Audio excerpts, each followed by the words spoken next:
independent assortment of the chromosome? Possibility 1, what do you mean by the possibility 1? एक ये हो सकता है कि 1 long orange and short green chromosome and long yellow and short red chromosome at the same pole, ये दोनों एक same pole है. ऐसे हेलिकल स्ट्रक्चर होता है ना, इसलिए इसको थोड़ा टेढ़ा दिखाया गया है. They are on the same pole, ये एक पोल पर है. और मियोसिस 1 एनाफेज के समय में ये जो बाइवेलेंट्स इस तरह से क्रोमैटिड्स में फॉर्म हो गया है, ये पहले वीडियो में बताया है कि ये हैप्लॉइड स्टेज में पहुंच गया है. इसके एंड होते होते जो सेल्स रिसीव होंगे दे विल बी हैप्लॉइड. जैसे ये हैप्लॉइड में हैप्लॉइड नंबर ऑफ सेल्स आ जाएंगे, हैप्लॉइड नंबर ऑफ क्रोमोसोम्स आ जाएंगे and they will go together. एक पोल में जो भी क्रोमोसोम्स है they at last in the germ cell they will form the same set of chromosomes. और पॉसिबिलिटी 2 क्या हो सकता है? ऐसे नहीं है कि इस क्रोमोसोम्स के साथ यही वाला क्रोमोसोम है और इस क्रोमोसोम्स के साथ यही वाला क्रोमोसोम है, ये ज़रूरी नहीं है. मतलब कोई पॉसिबिलिटी नहीं है. हम लोग एक पॉसिबिलिटी के बारे में बता रहे हैं कि हो सकता है ये और ये साथ हो, क्योंकि वेरिएशंस बहुत आते हैं ड्यूरिंग F1 और F2 प्रोजेनी. F2 प्रोजेनी में बहुत सारा डिफरेंसेस आ जाते हैं. तो ये पॉसिबिलिटीज़, क्योंकि अभी हम लोग को पता है कि लिंकेज है, क्रॉसिंग ओवर है, जीन म्यूटेशन है, बहुत कुछ अब हम लोग को मालूम चल गया. उसके बेसिस में ये लग रहा है कि ये लोग क्या ऐसा बोलते थे.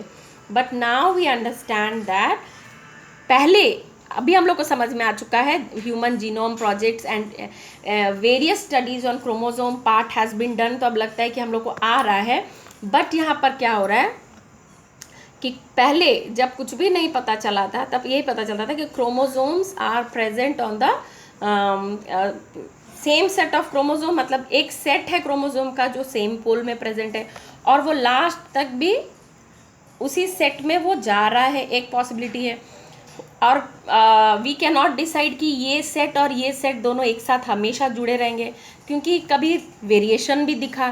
तो एक सेकेंड पॉसिबिलिटी भी आया कि 1 लॉन्ग ऑरेंज, देखो यहाँ 1 लॉन्ग ऑरेंज और ग्रीन क्रोमोसोम को एक साथ लगाया गया था, लेकिन यहाँ पर शॉर्ट क्रोमोसोम आ गया. बोलने का मतलब क्या है कि और येलो को रेड के साथ, बट येलो अभी ग्रीन के साथ है. मीन्स पहले ये डिस्कवर नहीं किया गया था. बाद में तुम पढ़ोगे तो समझोगे कि पहले ये नहीं पता था कि वेरिएशन हो सकता है. ठीक है. Chromosomes, the variation in the chromosomal structure leads to evolution. हम लोग जो आज इतने सारे दूसरे जो हमारा स्ट्रक्चर था, जैसे हम लोग बोलते थे we have evoluted from the evolution, we have got evolution from monkeys. तो हम आज इस तरह कैसे पहुँचे? By the changes in the chromosomes only. DNA में चेंज हुआ तब हम ये चेंज आए हैं. तो ये अब हम लोग को वेरियस स्टडीज़ से पता चल रहा है. बट अर्लियर ये पता नहीं था. पॉसिबिलिटीज़ 1-2 पॉसिबिलिटीज़ बनाते जा रहे थे कि शायद ये हो सकता है. पहले तो ये भी नहीं पता था कि genes are located on chromosomes, लेकिन अब इस पर पता चला. पहले लगता था कि एक फिक्स्ड क्रोमोसोमल पैटर्न है, उसी पर चलता है. ठीक है. फिक्स्ड क्रोमोसोमल पैटर्न जो यहाँ दिख रहा है, फिक्स्ड क्रोमोसोमल पैटर्न है, यही पैटर्न पर चलता है. लेकिन जब पॉसिबिलिटी 2 आया, हो सकता है कि क्रोमोसोमल पैटर्न फिक्स नहीं है and any chromosomal pattern can be taken and different types of germ cell can be form. ठीक है. इस तरह के जर्म सेल्स भी फॉर्म हो सकते हैं. तो इस तरह से it led to discovery of variation ultimately in evolution. और पहले तो इवोल्यूशन का जो प्रोसेस था it was based on totally on fossils. ठीक है. फॉसिल्स एंड एक्सटर्नल फीचर्स के साथ और इंटरनल जैसे फिजियोलॉजिकल कुछ भी है स्ट्रक्चर्स, जैसे स्केलेटन स्ट्रक्चर हो गया और फिजियोलॉजिकल हार्ट हो गया, किडनी हो गया. Based on that the different organisms were connected. But जब डीएनए का थिंग आया, जब इस तरह का स्टडीज़ इस पर जब स्टडी हुआ, तब पता चला कि वेरिएशंस यहाँ से शुरू हो रहा है, क्रोमोसोम से शुरू हो रहा है. और क्रोमोसोम्स में चेंजेस आता है तो जीन्स चेंज हो जाता है. और जीन्स जब चेंज हो जाता है, जीन्स का स्ट्रक्चर में जब चेंजेस आ जाता है, तब एक नया वैरायटी फॉर्म होता है. और अगर वो वैरायटी अगर इन्वायरमेंट के अकॉर्डिंग रहा, हमारे नेचर के अकॉर्डिंगली रहा, तब वो सर्वाइव करता है. अदरवाइज वो सर्वाइव नहीं करता है. ये सब हम लोग बाद में पढ़ेंगे. इसके बाद आता है कि T.H. मोर्गन ओके, मॉर्गन ने Drosophila melanogaster, I will discuss you in the next video कि टीएच मॉर्गन ने बताया कि हम कभी कभी क्या होता है कि ये एकदम लगे हुए होते हैं, वो दोनों अलग नहीं होते हैं, ठीक है। तो chromosomal pairs are linked together.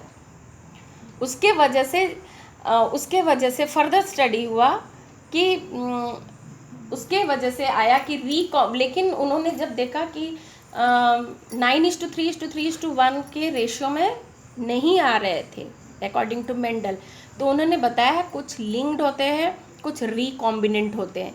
I will discuss you in the next video. पहले इसको समझ जाओ, इसमें कुछ नहीं समझना है, they are on the same pole और एक साथ जाएंगे। हो सकता है कि एक पोल में अलग अलग तरह के क्रोमोसोम्स हो, जो हम लोग सोचते हैं कि यही क्रोमोसोम जा रहे हैं, no, they can be of different types, ठीक है। This one and this one, germ कैसे यहाँ पर जर्म सेल फॉर्म हो रहे हैं, हैप्लॉइड सेल्स आ रहा है, हैप्लॉइड जर्म सेल्स फॉर्म हो रहा है with one set of chromosomes and one set of gene जा रहा है। तो I hope you have understood. Next class we will be learning on linkage and recombination.